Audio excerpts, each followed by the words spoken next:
se me ocurrió este título, es Servicios ecosistémicos de la ciudad, de la vegetación espontánea en la ciudad. Para lo cual tengo primero que presentar en lo que hemos trabajado, y lo que hemos trabajado es en este proyecto es de financiación TED, es de transición ecológica, y es un proyecto europeo y se titula así: Beneficios ecosistémicos de los espacios verdes urbanos mediterráneos para una transición ecológica.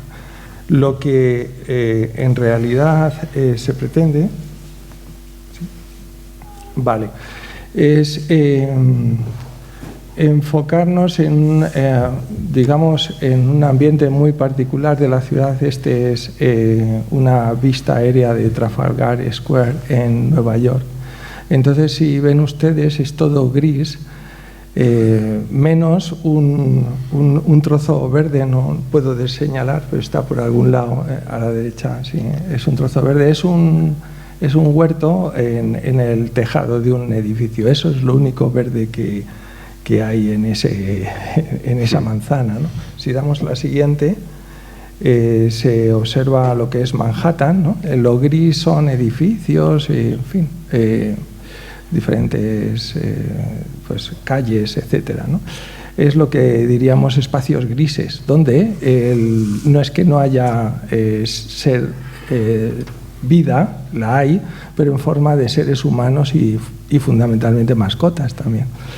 Y lo que está en verde, que es mínimo, serían los espacios verdes, ¿no? Entonces, esto es una idea, digamos, pasamos a la siguiente, de lo que es una ciudad, a lo mejor, al menos una ciudad en su centro histórico, en su centro más urbanizado. Nuestro proyecto se enfocó justamente en esas zonas verdes y nuestro ámbito de estudio es Madrid, es nuestro lugar más cercano, pero además Madrid tiene un clima mediterráneo, aunque no tiene playa, pero tiene clima mediterráneo. Es un clima muy, muy particular y muy raro en el planeta. Nosotros estamos muy acostumbrados a él, porque es el nuestro, pero es bien raro. No es frecuente que la época más calurosa sea la época seca. Es un clima extratropical donde sucede eso, y muy pocas partes del planeta lo tienen. Eso lo que significa es que las plantas sufren en verano y de hecho se adaptan a esa sequía estival de alguno u otro modo.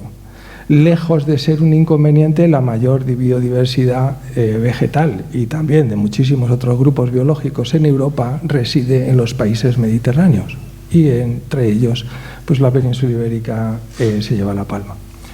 Digamos que nos centramos en los espacios verdes urbanos, una parte por suponer que nuestro futuro está ligado a una ciudad verde y sostenible. Entonces, en ese contexto, los espacios verdes son muy importantes, van a ser los indicadores de cómo es la salud de la ciudad. Al final, ya saben ustedes que la relación entre los seres vivos todos están ligada, y de hecho la definición de una sola salud que está ahora digamos en boga, pues apuesta precisamente por eso. No somos ajenos a la salud de todos los seres vivos, entre ellos pues todos los que nos pueblan también en las ciudades. Dicho lo cual, nuestro proyecto a su vez se enfocó bueno, sí, en zonas verdes, pero también en un punto muy particular de las zonas verdes, como son las plantas espontáneas. ¿Qué hacen las plantas espontáneas en la ciudad? Pues, y en las zonas verdes, pues ese era en definitiva nuestro objetivo. Darse cuenta, en primer lugar, que este es el paseo, el que está a mi izquierda, no sé, sí, a la izquierda de todos.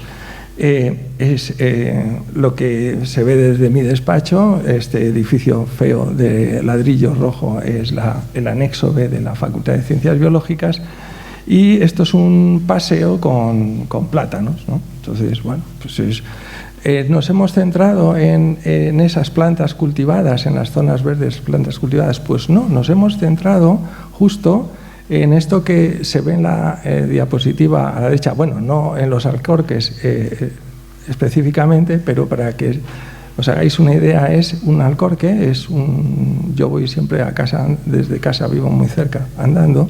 Este es un ailanto.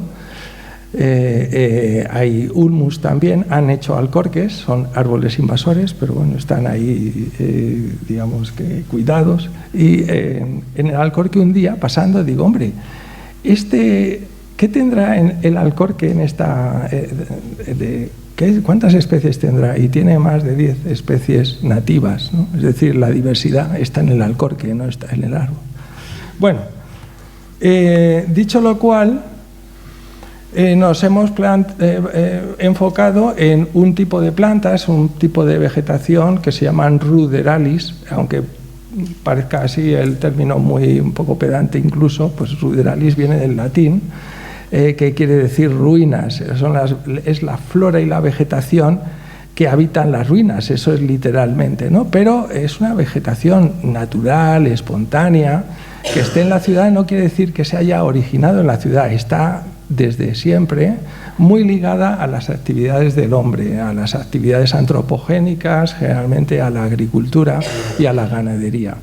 Pero en la ciudad, como Tarzán en la ciudad, que hay una película, pues han encontrado un nuevo hábitat, se han desarrollado y es más, están evolucionando en la ciudad. Es un nuevo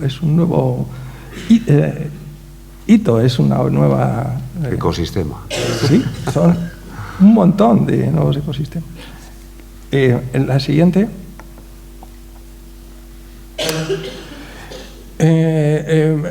lo que tengo más cerca de ese edificio de ladrillo rojo que decía antes es la ciudad universitaria, es el campus de la UCM.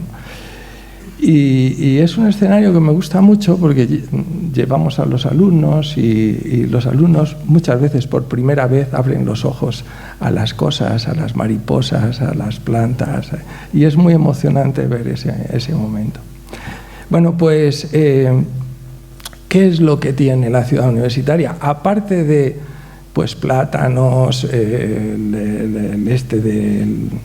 del Himalaya, el cedro del Himalaya, pues todas las plantas cultivadas, los setos, los céspedes irrigados, ¿no? Aparte de esas zonas más ajardinadas, tiene una matriz que es la dominante en cuanto a cobertura de plantas que están ahí, que nadie las ha hecho caso, afortunadamente ahí están, y que cumplen, y este es el objetivo de esta charla, una serie de misiones o de servicios ecosistémicos tremendamente importantes, aunque nadie las haga caso. Y yo diría que es mejor que nadie las haga caso ya. Definitivamente, a vida, mi experiencia es mejor casi que no se entere nadie que existen, porque, bueno, esto es un chascarrillo, permitirme la tontería. Aquí hay una serie de ejemplos de lo que hay en la ciudad universitaria. Yo he contado más de 20 hábitats. Hay más de 400 especies de plantas vasculares y más de 20 comunidades diferentes, desde comunidades rupícolas, comunidades higrófilas, comunidades remanentes de bosquetes, en este caso, remanentes de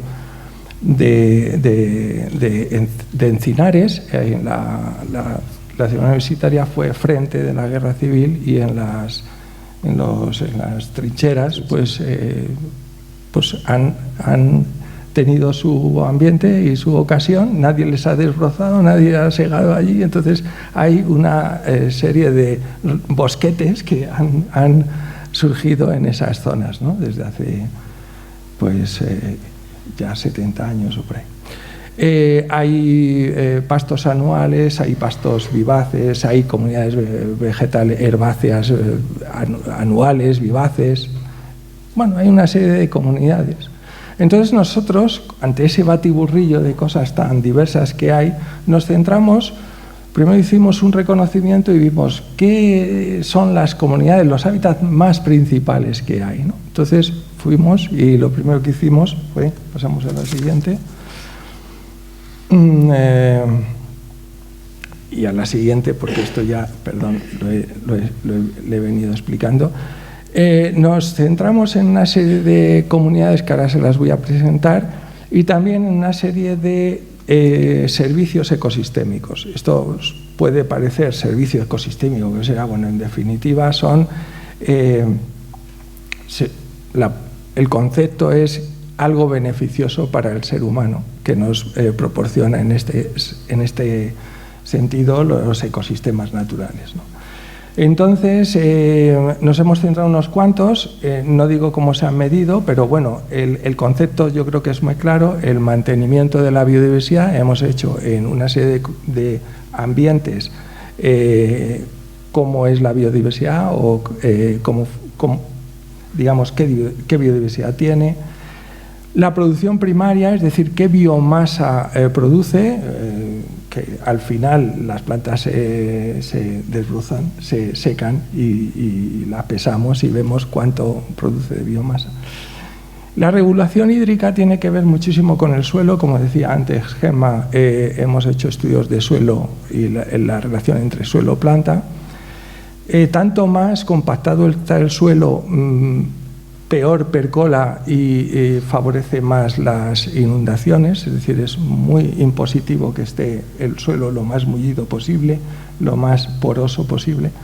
Y el ciclo de nutrientes, esto es algo más complejo, pero es tremendamente importante, es decir, existe una serie de nutrientes, carbono, nitrógeno, fósforo, azufre, en los que nos hemos centrado, hay más, pero nos hemos centrado en esos, y vemos cómo funciona en los diferentes ambientes. ¿De acuerdo? Pasamos a la siguiente. Nos hemos centrado, en principio nos centramos en cuatro ambientes, 4 comunidades que son tremendamente comunes, no solo en la ciudad universitaria, sino en todos los parques de Madrid y en todas las ciudades de clima mediterráneo, que son el 80% de las ciudades en España, tienen ese clima. Solo las del norte carecen de él. Bueno, pues nos centramos en los caminos, digamos, los suelos pisoteados. Eso parece que no hay nada, pero hay plantas adaptadas al pisoteo. Algunas hay, ¿no? Ya veis que el camino está casi muy blanco, ¿no? Claro, pero veis que, claro, lo he hecho a propósito, esta Esperularia purpúrea, hay una tonalidad purpúrea, pues es una planta minúscula, pero tiene florecillas purpúreas y cuando se juntan muchas, pues al final da ese tapiz muy bonito. Nos juntamos también o nos centramos en bordes de caminos. No sé si conocéis el jaramago, esta es muy típica de bordes de caminos, digamos, pues esta es el jaramago. Muchas veces huele a azufre un poco, es la rúcula, hay Diplotaxis muralis. Efectivamente. Nos centramos también en los pastos anuales, son unos pastos que duran germinan en cuanto vienen las lluvias en otoño y ahora están en su apogeo, esto lo acabo de coger. Fundamentalmente tienen los componentes de la familia de las gramíneas. Tienen estas espigas, no tienen, a veces sí tienen algunas florecillas así bonitas y tal. Bueno, bonitas son todas, por favor, si mis alumnos me oyeran, pero yo siempre digo que la familia más bonita son las gramíneas, para animar también al estudiante. Pero tiene este aspecto graminoide y son anuales porque dentro de un mes aproximadamente se agostan y da la impresión que ha caído una bomba de protones en el sitio. Bueno, a mí me gusta mucho ese color ocre que tienen, pero realmente pues la gente piensa que está sucio, que está descuidado y tal. Pero bueno, esto es lo que hay en el mundo mediterráneo. Tiene una biodiversidad, estos pastos anuales, brutal, enorme, muchísimo más grande, es decir, que muchas zonas verdes que veáis del centro de Europa que apenas, no le llegan a... Después nos centramos también en unas comunidades, estos son perennes, de malvas, esta lo conoce... Bueno, pues digamos que nos centramos en estas 4 comunidades en principio Y bueno, lo que nos llegó, y aquí se ve, bueno, los parques que escogimos, ¿no? La ELIPA, que nos ayudó mucho, Cristina, todavía me acuerdo, en fin, los parques fundamentalmente que tenían digamos, un mismo suelo madre, ¿no? Para quitar la composición del suelo un poco, aunque los suelos de la ciudad son muchos de escombros y tal, pero bueno, en cierta medida quitar ese ruido. Pasamos. Bueno, aquí están de otro modo, lo he puesto varias veces, yo creo que no sé muy bien por qué, pero bueno, pasamos. Y estos serían los resultados, ¿no? Y esto es lo que a ver si atino a explicar, y es, bueno, lo rojo lo he puesto hacia abajo, pues ya da una idea, ¿no? De qué comunidades, digamos, son más positivas y cuáles son más negativas. Las de suelos pisoteados tenían la biomasa más pequeña, la producción vegetal más pequeña, la porosidad del suelo era la menor, era más impermeable el suelo, y la actividad enzimática, cómo funcionaban los ciclos del suelo, era también la más baja. Por contra, los pastos anuales, estos de bromos, de cebadillas que antes he mostrado, eran los que tenían más biodiversidad. Tenían unos datos intermedios de los otros servicios ecosistémicos, y el que llevaba la palma en cuanto a biomasa era la comunidad de Malvas. Lo cual nos supuso, pero como todo en la ciencia pasa que muchas veces son inesperadas los resultados, pero si las comunidades de Malvas nosotros siempre habíamos pensado que no eran tan positivas, porque tanto la de Malvas como la de Jaramagos, la de Diplotasis, se asocian a impactos antropogénicos en suelo más acusados, ¿no? Entonces, ¿cómo es posible que estas comunidades sean las que tienen los ciclos más activados? Pasamos, digamos, a la conclusión mayor, quitando esto que acabo de decir del asombro que nos produjo estos resultados. Sí que el resultado principal fue que la compactación del suelo claramente era negativa. Es decir, ¿qué quiere decir? ¿Cuál sería la lección de esto? ¿Que las zonas verdes no se pueden pisar? Pues yo diría que no es esa, pues que las zonas verdes están para disfrutarlas, entre otras cosas, pero sí que de algún modo se eviten prácticas que de compactación de suelo, sean cuales sean, ¿no? Pues circuitos de bicicletas, en fin, o cualquier actividad que compacte gravemente el suelo. Esa sería la primera y principal. Con el anterior trabajo, aparte de esto que nos salió de rareza de Malvas, es que nos dimos cuenta que en las comunidades de estudio nos habíamos dejado una comunidad muy importante, que era la comunidad de pastos permanentes, que es esta de aquí, de Dactylis, y que crece imbricadas con las de pastos anuales, es decir, pastos viváceos y pastos anuales. Esto en ecología supone que puede haber una sucesión ecológica de una a la otra, que además lo hemos observado. Es decir, que los pastos anuales, si se dejan, ¿qué se hace? Nada. ¿Qué es lo que hay que hacer? Nada. ¿Qué pasa? Pues que sean invadidos por los pastos permanentes, por los pastos perennes, que son estos. Entonces nos llamó la atención. Digamos, bueno, ¿esto qué es? No hacer nada y dejar que la naturaleza actúe, ¿será positivo o negativo? Pasamos a la siguiente. Bueno, pues al final lo que se vio es que las comunidades, los pastos anuales, todavía seguían teniendo más biodiversidad. Son una maravilla esos pastos, muy, muy diversos. Pero, sin embargo, los permanentes, es decir, los que vienen después en la sucesión, los que vienen más tarde, los que vienen cuando se han asentado los primeros, lo que procuran es unos mayores servicios ecosistémicos en el resto de los servicios que estudiamos, en el almacenamiento del carbono en suelo, en el de biomasa y en el de ciclos de nutrientes y en la regulación del agua. Es decir, los mejores servicios están en los pastos permanentes dentro de esta vegetación espontánea que os sigo diciendo es no hacer nada en el sitio. Hemos visto diferentes hábitats y es lo que hemos estudiado. Las amenazas al asunto sería el desbrozado y el arado extensivo que se han hecho pues hasta hace poco. Incluyendo al final en el trabajo todas las comunidades anteriores, volvimos a hacer todos los experimentos, porque de eso se trata también en la ciencia. Incluimos muchos más datos y al final llegamos a las conclusiones estas que no era todo lo que parecía al principio. Cuando ya quitamos los suelos pisoteados y metimos esta última comunidad, nos dimos cuenta que lo que la comunidad de Malvas antes nos parecía que era la que tenía más biomasa, tenía mayor productividad vegetal, y así es decir, eso no cambia.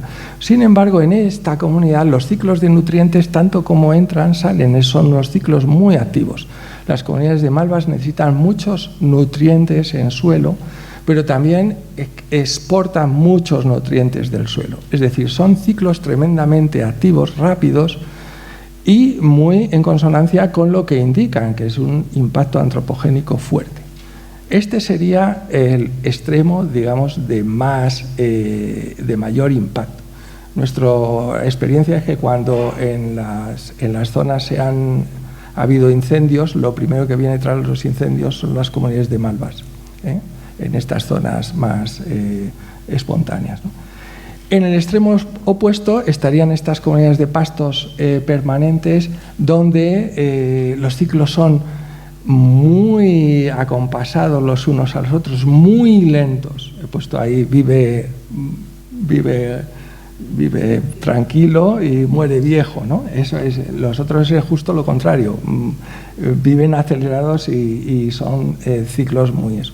Como conclusión general sería, yo diría lo siguiente a nuestros estudios de momento, es que las comunidades más extendidas, espontáneas que hay en las zonas verdes son tremendamente interesantes desde el punto de vista de los servicios ecosistémicos, tanto de biodiversidad como de regulación hídrica, ciclos de nutrientes y producción de biomasa. Y aquí esto es lo que nos queda. La historia que todavía no hemos terminado es, no hemos hecho todavía estudios experimentales en cada uno de los hábitats estudiados y ver diferentes manejos, desbroces, incluso incendios, no sé si eso es posible, pero bueno, incendio sería lo suyo también, pequeño incendio, para ver cómo diferentes manejos o diferentes impactos antropogénicos, aportes de nutrientes también, influirían en las diferentes comunidades. Y con eso pues podríamos sí que decir cómo deberían ser o qué servicios ecosistémicos se obtendrían de cada uno de los manejos en los diferentes hábitats naturales que existen en nuestras zonas verdes. Muy interesante.